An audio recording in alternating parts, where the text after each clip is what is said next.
साथियों नमस्कार, आप देख रहे हैं वॉरियर व्यू। और आज मैं बात करने वाला हूं जितेंद्र शर्मा केस के बारे में, जो सुप्रीम कोर्ट में फाइल की गई थी और जिसका डायरी नंबर 36516 है दोस्तों। और उसी केस का SLP number, special leave petition number 1359 है दोस्तों।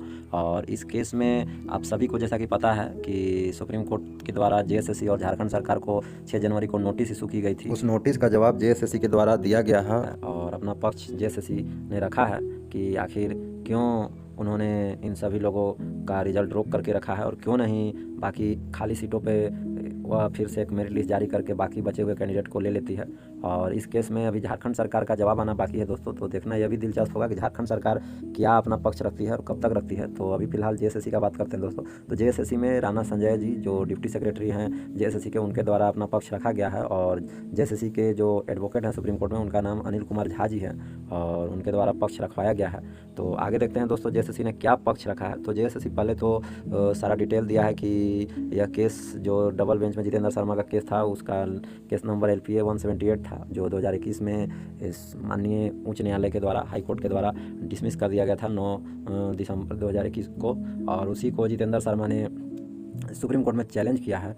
और उसी का केस का और डिटेल दिया गया कि यह जो सिंगल बेंच में केस था, जिसका केस नंबर 3610 और 3650 था, और उसको 10 मार्च 2021 को माननीय उच्च न्यायालय के सिंगल बेंच के द्वारा डिसमिस किया गया था। और उसके बारे में दिया गया है कि वहाँ से भी इनको रिलीफ नहीं मिला। फिर डबल बेंच में जितेंद्र शर्मा गए तो वहाँ पर भी इनको रिलीफ नहीं मिला। अब यह सुप्रीम कोर्ट में उसी जजमेंट को चैलेंज किए हैं। तो उसी का पूरा डिटेल JSSC अपना पॉइंट टू पॉइंट रख करके अपना जवाब दी है। और देखते हैं कि दोस्तों कि JSSC ने अपना क्या पक्ष रखा है। तो ज़्यादातर आप देखिएगा नोटिस का जवाब जो दिया गया है काउंटर फाइल में JSSC के द्वारा, तो वह ज़्यादातर लगभग हाई कोर्ट में जो जवाब दिया जाता था लगभग सेम ही जवाब है, लगभग वैसा ही जवाब इसमें भी दिया गया है। थोड़ा बहुत चेंजिंग किया गया है। और थोड़ा बहुत चेंजिंग क्या क्या किया गया है, कौन कौन सा पॉइंट में थोड़ा सा बदलाव करके JSSC ने अपना पक्ष रखा है, उन सभी पक्षों को मैं आपको दिखाऊंगा और क्लेरिफाई करूंगा कि JSSC ने क्या क्या पक्ष में चेंजिंग किया है, क्यों किया है। बहुत चतुराई दिखाई है JSSC ने। और एक तरफ से JSSC अपना पक्ष क्लियर किया कि मैं सही हूं और मैंने जो किया है वो सही किया, मैंने कोई गलत नहीं किया है और सारा चीज़ मैं विथ रूल एंड रेगुलेशन के तहत किया है। तो अब देखते हैं दोस्तों तो आगे JSSC ने क्या जवाब दिया।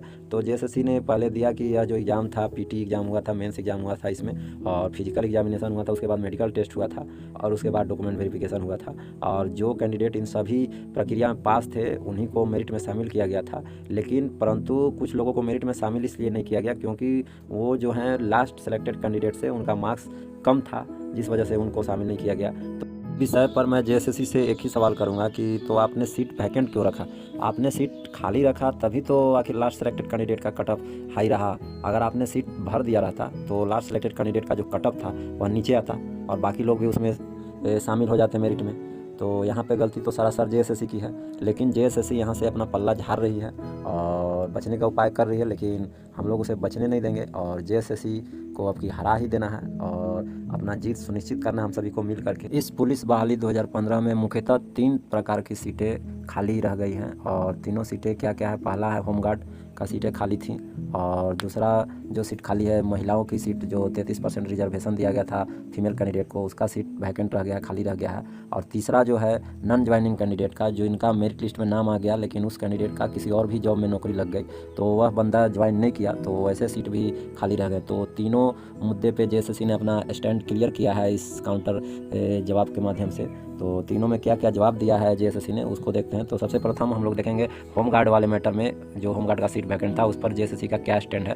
तो क्या बोला है JSSC ने, तो it is stated and submitted that as per term and condition of the advertisement on fulfilled vacancy of home guard category have already been added to vacancy of corresponding category in the non home guard category in the result। इसका मतलब यह है दोस्तों कि JSSC का कहना है कि जो विज्ञापन का नियम और शर्त था उनके अनुसार जो होमगार्ड का पद रिक्त रह गया था उसे ऑलरेडी जो नॉन होमगार्ड कैंडिडेट थे, जो नॉर्मल कैंडिडेट थे, उनसे उस सीट को भर दिया गया है।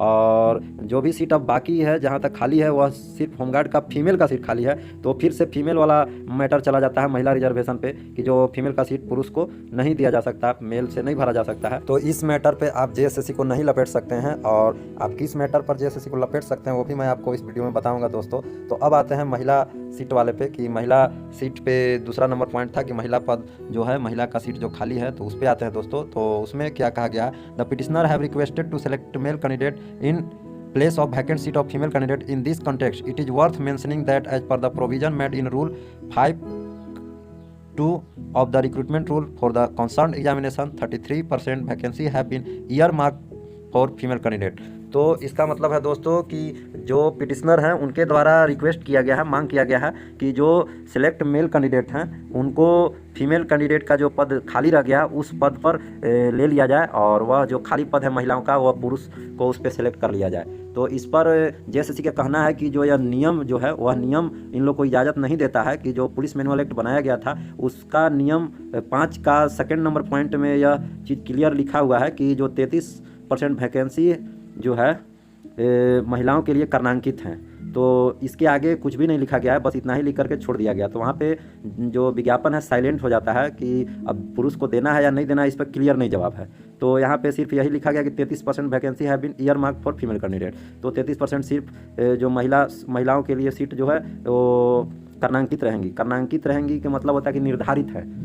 और यहाँ पे और आगे क्या कहना, 33% quota of reserve and unreserve category will be earmark for women. तो इस नियम के तहत 33% जो सीट का कोटा है वह रिजर्व और अनरिजर्व जो कैटेगरी है दोनों में से महिलाओं के लिए कर्णांकित की गई हैं। Since the vacancy advertise for female candidate have been exclusively earmark for them as per the recruitment rule, the concept of horizontal reservation is not applicable in this matter. तो यहाँ पे जेएसएससी क्लियर यहाँ पे बचने का प्रयास कर रही है कि जो एडवर्टाइज जो है वो महिलाओं के लिए अलग से नहीं निकाल करके इसी बहाली में महिलाओं के लिए अलग से सीट कर्णांकित कर दी गई है, निर्धारित कर दी गई है। और महिलाओं के लिए जबकि सीट जो है निर्धारित की गई है तो यह जो रिजर्वेशन के तहत नहीं दिया गया है, यह कर्णांकित की गई, निर्धारित कर दी गई है कि अलग से बहाली नहीं ली जाएगी फीमेल की, इसी बहाली के दौरान इतना हमको फीमेल कैंडिडेट को ले लेना है।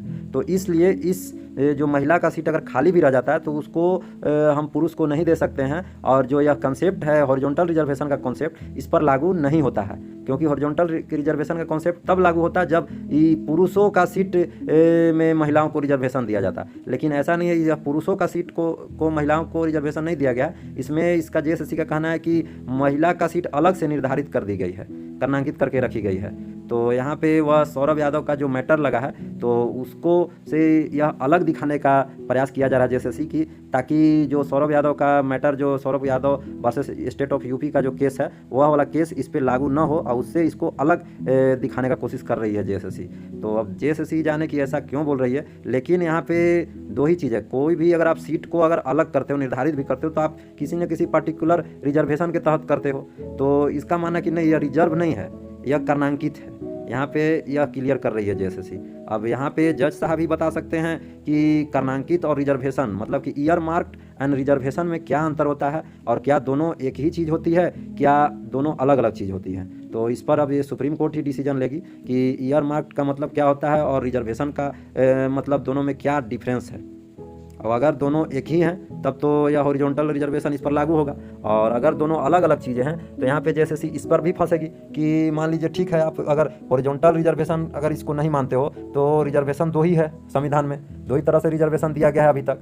तो एक या तो वर्टिकल रिजर्वेशन या तो हॉरिजॉन्टल रिजर्वेशन। अगर आप वर्टिकल रिजर्वेशन अगर हॉरिजॉन्टल रिजर्वेशन इसको अगर इस मैटर को नहीं मानते हो, 33% जो रिजर्वेशन दी हो महिलाओं को, तो यह वर्टिकल रिजर्वेशन में आएगा। तो अगर वर्टिकल रिजर्वेशन अगर आप इसको वर्टिकल रिजर्वेशन मानते हो तो यह सीधा सीधी इंदिरा साहनी का जो केस था, Indira Sawhney versus state of union of state का जो यूनियन ऑफ इंडिया का जो केस था उस मैटर पर आ जाता है। और उस मैटर को रिटेरिएट करता है। उसका जो जजमेंट था उसमें सीधा सीधी जो जजमेंट 5 जजों के द्वारा सुनाया गया था उसमें यही फैसला किया गया था कि अब से कोई भी वर्टिकल रिजर्वेशन 50% को क्रॉस नहीं करेगी। मतलब रिजर्वेशन किसी भी कैटेगरी में कितना भी दिया जाए, लेकिन टोटल जो रिजर्वेशन होना चाहिए 50% के अंदर में ही होना चाहिए, 50% क्रॉस नहीं होना चाहिए। अगर 50 और जो बाकी का 50% जो रिजर्वेशन, बाकी का जो 50% सीट रहेंगे उसे अनरिजर्व माना जाएगा, अनरिजर्व रखा जाएगा। तो यही है। तो अगर हॉरिजॉन्टल रिजर्वेशन नहीं है तो वर्टिकल रिजर्वेशन अगर जेएसएससी इसको मानती है तो वर्टिकल रिजर्वेशन में ऑलरेडी पहले से ही ST SC OBC को आरक्षण इसमें लगभग 49% दे दिया गया है। तो अगर हम 33% उसको जोड़ दें फीमेल रिजर्वेशन को तो यहाँ पे सीधी हो जाता है 82% रिजर्वेशन। तो सीधा सीधी Indira Sawhney versus union of India का जो मैटर का जो डिसीजन आया था उस पे उसका यह उल्लंघन करता है, उस जजमेंट का रिटेरिएट कर रहा है यह मैटर। तो यहाँ पर भी जेएसएससी फंस जाएगी। तो यहाँ पे इसका 3 ही जो केस का मेरे पास है, तीनों मैं केस नंबर और केस का जजमेंट मैं जुगाड़ कर लिया हूँ, और तीनों जजमेंट बहुत काफ़ी होगा यहाँ पे जेएसएससी को तोड़ने के लिए, क्योंकि एक फीमेल रिजर्वेशन का ही जो मामला है, जहाँ पे जेएसएससी के पास कोई भी एविडेंस नहीं है, यह सिर्फ अपने आप से बोल रही है कि मेरा इस तरह से नियम बनाया गया है। तो नियम कोई भी बनाया जाता है किसी भी स्टेट के द्वारा, तो किसी न किसी गाइडलाइंस को फॉलो किया जाता है, या तो किसी न किसी सुप्रीम कोर्ट के जजमेंट को फॉलो किया जाता है, या किसी न किसी मामले को फॉलो किया जाता है। अपने आप से कोई भी नियम नहीं बनाया जाता। अगर किसी चीज़ मामले में अगर आरक्षण भी दिया जाता है तो आरक्षण खुद से नहीं दिया जाता, किसी न किसी जजमेंट को ध्यान में रख करके ही आरक्षण अगर फिर से देना है किसी पार्टिकुलर को तो दिया जाता है। तो यहाँ पे यह किसी भी नियम को इन लोगों ने फॉलो नहीं किया, बस अपने मन से 33% सीट महिलाओं के लिए रिजर्व कर दिया। अब रिजर्व भी किया तो इन लोग को अभी तक यही कंफर्म नहीं कि इन लोग को उसको हॉरिजॉन्टल रिजर्वेशन के तहत रिजर्व किया कि वर्टिकल रिजर्वेशन के तहत रिजर्व किया। अगर यहाँ पे तो पूछा जाएगा कि भाई आप ठीक है, अगर हॉरिजॉन्टल रिजर्वेशन इसको नहीं मानते तो वर्टिकल रिजर्वेशन आप मान रहे हो। अब अगर वर्टिकल रिजर्वेशन मान रहे हो तो वर्टिकल रिजर्वेशन में आप सीधा सीधी या तो आपका टोटल रिजर्वेशन अगर जोड़ा जाए तो 82% चला गया। तो 82% चला गया, इसका मतलब आप सीधा सीधी इंदिरा साहनी का केस का जो जजमेंट है उसका आप उल्लंघन कर रहे हो। उसमें यही गाइडलाइंस दिया गया जजों के द्वारा कि भाई 50% से ज़्यादा रिजर्वेशन, टोटल रिजर्वेशन कभी नहीं देना है, बाकी का 50% सीट अनरिजर्व रहेगा। तो वहाँ पे आप उल्लंघन कर दिए। तो यहाँ पे तो इसके लिए 3 केसेस मेरे पास हैं। एक Anil Gupta versus state of UP, और दूसरा केस है Indira Sawhney versus state of union of India का एक केस था, और तीसरा केस है Saurabh Yadav versus state of UP. ये 3 केस काफ़ी हैं इस केस को जीतने के लिए। इस पॉइंट पे जेएसएससी फंसेगी और ज़रूर फंसेगी, और यहाँ पे हम लोग के पास पॉइंट है, मुद्दा है, और वह तीनों जजमेंट मैं जल्द ही मनोज टंडन सर के पास मैं जाने वाला हूँ। और जो वकील साहब केस लड़ रहे हैं इसमें, तो उन सभी एडवोकेट को मैं यह जजमेंट दे दूंगा, प्रोवाइड करा दूंगा, ताकि वो लोग भी अपने केस में इसको लगाएं और इस केस को जिताएं। तो मेरे से जितना बनेगा भाई मैं हेल्प करूंगा आप लोग को, और सभी के लिए है, क्योंकि सभी को मिलजुल कर इसमें सहयोग करना है। तो मेरे से भी जितना बनेगा मैं करूंगा। और एक Anil Kumar Gupta versus state of UP है, वह 1900, पहले तो इंदिरा साहनी का जो मैटर हुआ 1992 का केस है, तो आप उसमें देखिएगा बहुत ही चर्चित केस है। और हर मैटर में जो रिजर्वेशन का मामला आता है तो उसमें इंदिरा साहनी केस का जिक्र जरूर किया जाता है, क्योंकि रिजर्वेशन के मामले में अभी तक का सबसे बेस्ट जजमेंट हुआ है। और दूसरा जो है अनिल कुमार गुप्ता, जो 1995 का मैटर है, और हॉरिजॉन्टल रिजर्वेशन का जो शुरुआत था तो वहीं से हुआ था, Anil Kumar Gupta versus state of UP. तो वहीं से हॉरिजॉन्टल रिजर्वेशन का कॉन्सेप्ट दिया गया था सुप्रीम कोर्ट के द्वारा। और उसके बाद फिर जो एक लेटेस्ट जजमेंट है हम लोग का कि हॉरिजॉन्टल रिजर्वेशन का सीट को कैरी फॉरवर्ड नहीं करना है, दूसरे बहाली में नहीं देना है, उसको इसी बहाली से भरना है। तो उसका जो जजमेंट है Saurabh Yadav versus state of UP, वह जजमेंट 2021 में सुप्रीम कोर्ट के द्वारा दिया गया था। तो तीनों केस काफ़ी है हम लोग के लिए, और ये तीनों केस का जो जजमेंट है वह हम लोग के केस में काम करेगा। और यहाँ पर जेएसएससी और झारखंड सरकार एकदम फंसने वाली है। तो बस इसके लिए सभी लोग तैयार हैं। इस बहाली में तीसरे प्रकार का जो रिक्त पद है वह है नॉन ज्वाइनिंग कैंडिडेट का रिक्त पद। वैसे कैंडिडेट जिनका मेरिट लिस्ट जारी कर दिया गया था, जो मेरिट में आ गए थे, लेकिन उनका किसी दूसरे वैकेंसी में नौकरी लग गई और वह इसमें जिला पुलिस में ज्वाइन नहीं किए, तो वैसा पद जो रिक्त रह गया उसे नॉन ज्वाइनिंग कैंडिडेट का नॉन ज्वाइन रिक्त वैकेंट सीट बोला जाता है। तो इसके लिए जेएसएससी का कहना है कि it is further stated and submitted that it has been explicitly mentioned in para 3 of resolution number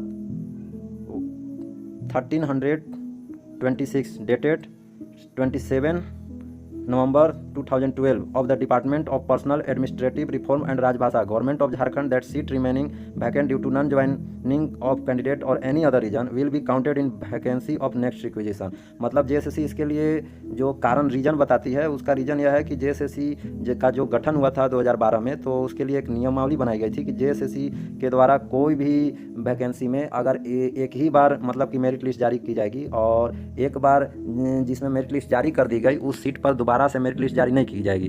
तो अगर एक बार मेरिट लिस्ट जारी कर दी गई और वह कैंडिडेट किसी कारणवश ज्वाइन नहीं करता है, चाहे किसी कारणवश उसका मतलब कि नौकरी चला जाता है, चाहे किसी कारणवश वह पद अगर रिक्त रह जाता है, और जिस पे एक बार मेरिट लिस्ट जारी कर दी गई है जिन पदों पे, तो उस पद को फिर से मेरिट लिस्ट नहीं निकाला जाएगा। उसके लिए उसको फिर से वापस जिस विभाग का वह रिक्त पद है उसी विभाग को वापस भेज दिया जाता है उसको नेक्स्ट बहाली के लिए, और उसको अब अगले बहाली में जोड़कर उसको नई बहाली में निकाली जाएगी। तो ऐसा जेएसएससी का कहना है। और यह एक एविडेंस हो गया। जेएसएससी के पास इसके लिए बहुत ही जो तीसरा कंडीशन है जो नॉन ज्वाइनिंग है, नॉन ज्वाइनिंग को सीट न देने का, नहीं देने का हम लोग को बहुत सा रीजन है जेएसएससी। दूसरा एविडेंस है कि एक तो 2015 का केस है जो एलपीए डबल बेंच का है, तो जेपीएससी का मामला था। तो जेपीएससी का मामला में भी एक ऐसा ही हुआ था कि लगभग 109 कैंडिडेट का उसमें जॉब लगा था। तो 109 कैंडिडेट में लगभग 3 लोग जो ऐसे थे उनका फिर यूपीएससी में जॉब हो गया था, तो उन लोग ने जेपीएससी न ज्वाइन करके यूपीएससी में ज्वाइन कर लिया। तो 3 सीट नीचे के रिक्त रह गए। तो उस पर किसी कैंडिडेट जो 1 नंबर के लिए पिछड़ गए थे तो उन्होंने एक केस कर दिया और केस लड़ा उन्होंने लगभग सिंगल बेंच लड़ा, डबल बेंच लड़ा, और डबल बेंच जाने दोनों में उनका केस डिसमिस हो गया। और इसी बेस पे डिसमिस हुआ कि जेएसएससी और जेपीएससी का जो गठन हुआ है उसमें एक पद पर एक ही बार मेरिट जारी की जा सकती है। एक पद पर मतलब कि अगर ज्वाइन नहीं करता है बंदा, चाहे किसी कारण वो खाली रह जाता है, तो उस पर दोबारा से मेरिट लिस्ट जारी नहीं की जाएगी। और चूँकि पुलिस बहाली जो आज के पहले जो होती थी उसमें ऐसा नियम था कि अगर कोई बहाली में मेरिट लिस्ट जारी कर दी गई पुलिस में, तो अगर वह ज्वाइन नहीं करता है तो उस पर फिर से सेकेंड लिस्ट जारी की जाती थी। उस पर भी अगर कोई ज्वाइन नहीं किया तो थर्ड लिस्ट जारी की जाती थी। लेकिन जेएसएससी में ऐसा नहीं है। तो पहले पुलिस बहाली जो होती थी वो एसपी लेवल से होती थी, जो अलग से होती थी, जेएसएससी उसको कंडक्ट नहीं कराती थी। तो पहले ज़्यादा अच्छा भी रहता था, तो अब जेएसएससी के हाथ में गई तो जेएसएससी भाई अपना नियम कानून से इस वैकेंसी को ली। और यह पहली ही दफ़ा है कि जब पुलिस की वैकेंसी जेएसएससी के द्वारा कराई गई। एक तो सुप्रीम कोर्ट का भी जजमेंट दिखाया जाता है कि जिसमें केस डिसमिस हुआ था, तो उसका भी जेएसएससी जजमेंट दिखा करके केस को, मतलब कि जो नॉन ज्वाइन कैंडिडेट का सीट का मांग करते हैं तो उसको नहीं देना चाहती है और नहीं देती है। तो उसमें उसके लिए अगर हम लोग को चाहिए कि नहीं, नॉन ज्वाइनिंग कैंडिडेट का जो सीट खाली रह गया उसको भी अगर हम लोग चाहते हैं लेना, तो उसके लिए हम लोग को जेएसएससी का जो जजमेंट है, चाहे नियमावली है, उसका तोड़ ढूंढना होगा और उससे भी मजबूत एविडेंस ले जा करके कोर्ट में पेश करना होगा, तभी उस नॉन ज्वाइनिंग का सीट हम लोग को मिल सकती है, नहीं तो नहीं मिलेगी। क्योंकि नॉन ज्वाइनिंग के सीट के मुद्दे पर जेएसएससी भारी पड़ती है हमेशा, और उसके पास लगभग बहुत से एविडेंस है, बहुत से डॉक्यूमेंट है जो लगा करके वह केस को खारिज करा देती है। तो वहाँ पे तो जेएसएससी नहीं झुकती है। अब उसके लिए हम लोग को काफ़ी मशक्क़त करना होगा, उसके लिए मेहनत करना होगा। हाँ, यह इम्पॉसिबल नहीं है, अगर हम लोग चाहें मेहनत करें तो उसका भी तोड़ निकल सकता है। जैसे कि एसएससी जीडी में हाल ही फिलहाल में एक जजमेंट आया है नॉन ज्वाइनिंग कैंडिडेट को लेकर के कि अगर जो कैंडिडेट ज्वाइन नहीं करता है तो उस सीट को उसी बहाली के अगर जो सिलेक्टेड कैंडिडेट हैं सारे प्रक्रिया में तो उससे भरा जाए, तो वो एक एविडेंस हो सकता है हम लोग के लिए। और बहुत से एविडेंस, 1-2 ठो है जो मैं लगा हुआ उसके जुगाड़ में। अगर वह सब एविडेंस हमको मिल जाता है, मैं हाई कोर्ट का नहीं सुप्रीम कोर्ट का मैं जजमेंट पता कर रहा हूँ, खोज रहा हूँ। अगर सुप्रीम कोर्ट का जजमेंट मिल जाता है तो हम लोग उस पर भी अपना दावा ठोकेंगे और नॉन ज्वाइन कैंडिडेट का सीट भी हम लोग लेने का पूरा प्रयास करेंगे, हार नहीं मानेंगे। हर चीज़ जितना ज़्यादा हो सके जेएसएससी से सीट निकलवाना है, और उसके लिए मेरे से जो बन पाएगा मैं पूरी ताकत के साथ आप लोग को मदद करूंगा, सहायता करूंगा। एक चीज़ और आप लोगों ने नोटिस किया होगा, इस नोट काउंटर जो फाइल किया गया जेएसएससी के द्वारा, तो इसमें बार बार महताब खान का नाम आ रहा है, जबकि महताब खान इस केस में जितेंद्र शर्मा के साथ पिटिशनर नहीं है।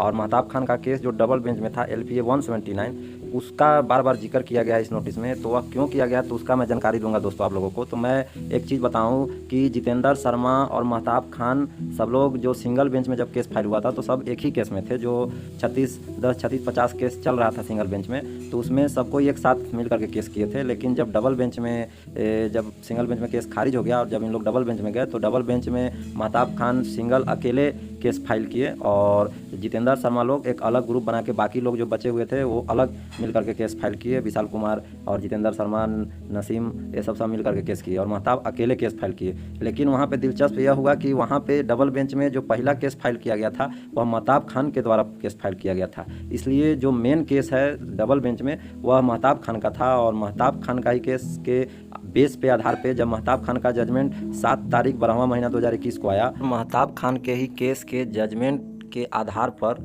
जितेंद्र शर्मा का केस जो डबल बेंच में एलपीए 178 था उसे 2 दिन बाद 9/12/2021 को डिसमिस कर दिया गया। और इसीलिए मेन केस जो मेन जजमेंट लिखाया वह महताब खान के केस में लिखाया और जितेंद्र शर्मा के केस में जो जजमेंट में सिर्फ लिख दिया गया कि एलपीए 179 के ही आधार पे एलपीए 178 को डिसमिस किया जाता है। तो इसलिए जब भी अब बहस होगी, अगर सुप्रीम कोर्ट में चैलेंज किए जितेंद्र शर्मा, तो बहस जब भी होगी तो महताब खान के जो जजमेंट आया है केस में उसी जजमेंट पर बहस होगी। और इसीलिए नोटिस जो किया गया था सुप्रीम कोर्ट के द्वारा, उस नोटिस का जवाब में भी बार बार महताब खान का केस का और महताब खान का नाम, महताब खान का जो केस नंबर एलपीए 179 है उसका जिक्र किया गया। प्लस में एक और चीज़ आप लोग नोटिस करेंगे कि जो काउंटर फाइल किया गया है जेएसएससी के द्वारा, उस पीडीएफ में पेज नंबर 219 में देखेंगे तो वहाँ पे जो जजमेंट लगाया गया है वह LPA 179 जो महताब खान का केस है उसका जजमेंट लगाया गया है, न कि जितेंद्र शर्मा का केस का जजमेंट LPA 178 का। आप देखेंगे कि लास्ट में भी जजमेंट भी महताब खान का ही लगाया है, क्योंकि